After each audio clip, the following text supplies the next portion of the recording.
saw pictures of you and the British or the UK ambassador the other day. Have you met any other dignitaries? I heard there might have been a White House visit. Yeah, I went to the White House, but yeah, didn't. I mean, we just had the sort of the guide that took us around, but didn't meet anyone else when we were in there.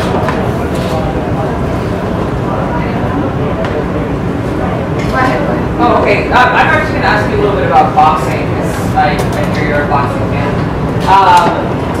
Does your fandom extend to sort of like reading about or watching old matches from great boxers from before you were born? Yeah, I mean, I would say I know a decent amount about boxing. I watched loads of boxing on the TV. Nowadays, I've watched fights from the past or around when I was born and just before then. But yeah, I find it's strange. Like, I love the sport, but if it's someone that I know a little bit, like I find it very difficult to watch. Like, I've met a few boxers, and when I've tried to watch them fight afterwards, like I have to leave the room, and then like when I know that they're okay, like after the fight, then I will watch it, but I can't watch someone that I know box. I find that very difficult. So one of the reasons I wanted to ask you about that is that an American journalist who writes at sort of the intersection of sports and politics recently made the case that Serena Williams is today's Muhammad Ali, and I'm curious what you think of that kind of cross-sport comparison. I mean, it's cross-sport, cross-era, cross-gender. What do you make of that?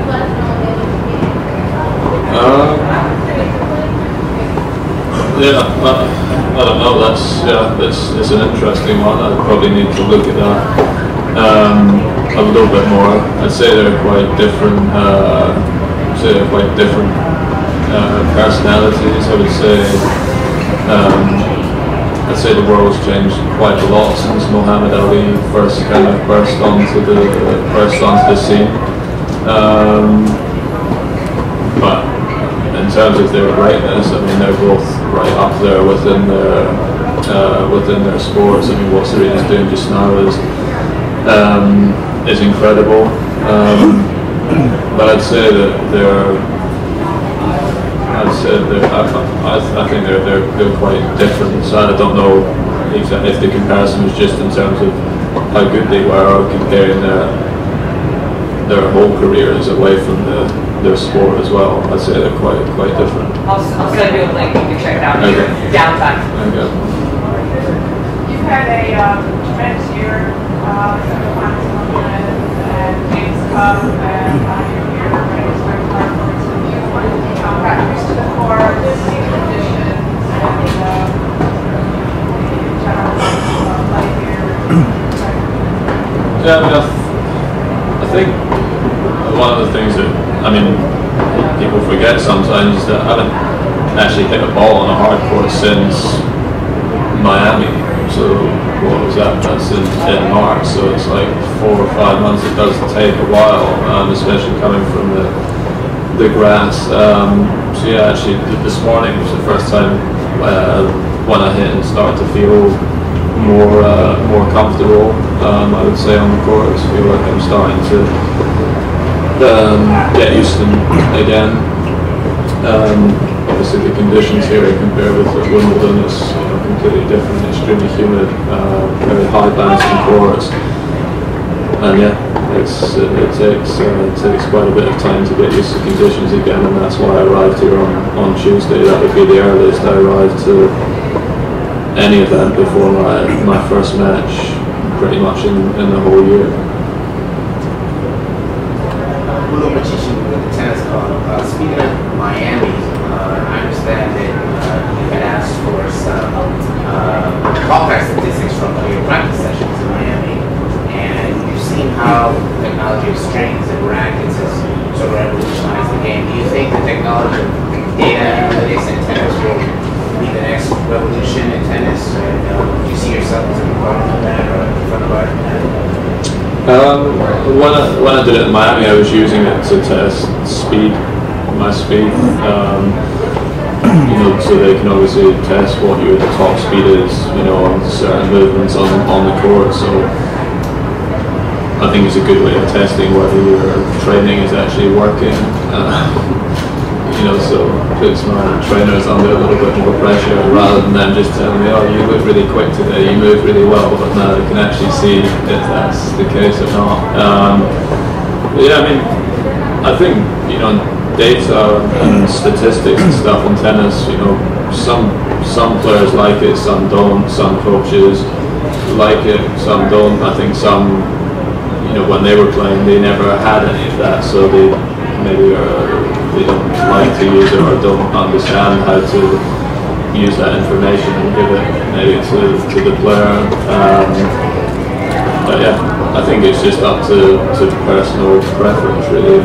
Sometimes too many statistics can have you overthink a little bit as well, and you know, you don't want to be sort of robotic on the tennis court as well. So I think it's just about getting the right balance, but I don't know how many players use that data on the tour.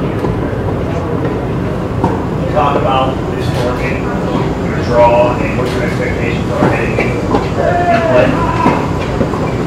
Yeah, I mean, it's a strong field. You know, they said it's maybe the strongest cutoff, you know, for I think ever. Maybe they said so. You know, it's gonna be a tough event for sure.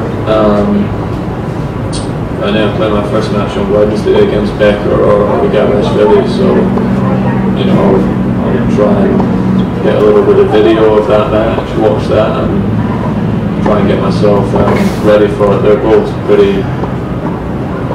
They're not the same, but they're both, you know, pretty big hitters of the ball, hit the ball pretty flat, right-handed, double-handed backhand. But yeah, it'll be a tough match. Becker, you know, normally plays pretty well on the American hard courts, and Gavashvili's won a lot of matches this year. How much do you know about what Marty Fish has gone through over the past few years? I mean, I want to get your thoughts on sort of that struggle that he's been through, and now his sort of return and last hurrah this summer. He said he was Yeah, I know a bit about what he's gone through. I haven't, you know, spoken to him about the ins and outs of it. I mean, I know him well, but I think it's a fairly personal thing. I think it's been pretty difficult, obviously, for him, not easy at all. So I haven't spoken to him about that, but I know Marty well. I played him the first time when I was 18 in Indianapolis, and yeah, he's a good guy. You know, fun guy to be around in the locker room. Very talented. You know, sort of guy to be good at anything that he tried to do. He's got great hand-eye coordination, and you know, made a big change in his career towards the latter stages. He dropped a lot of weight and really, you know, dedicated himself to the sport and got some fantastic results because of that. And, you know, it's great that he managed to do that before the problems that he had, because he was an extremely talented guy. It's unfortunate that he maybe hasn't got to finish his career the way that he would have liked, and it's a shame to see him go from the locker rooms. He's a fun guy to have around. How big a opportunity is conference this year? I was here in semi for the first time. Also, there are a lot of other formal ranked countries. Only have one top 20 player in semi. How big is the chance that he gets for you this year? Yeah, I mean, when you go on rankings of, you know, players, yeah, it's obviously a good opportunity, but also the teams that are left in. I mean, Australia have a great history in Davis Cup. Argentina are the same. You know, Belgium's, you know, the only one that doesn't really. But you know, to get to this stage, we've beat, you know, two of the other Grand Slam nations. France was a huge win for us. One that you know, I personally wasn't expecting us to win. So yeah, we're obviously in a good position just now. Obviously having a home tie helps as well.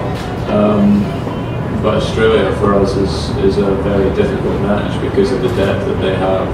You know, they have good doubles team as well, which is something that, you know, we have a lot of good doubles players. You know, so sometimes for us that can be an advantage going to some of the matchups, whereas I don't think that that's necessarily the case in the one against Australia.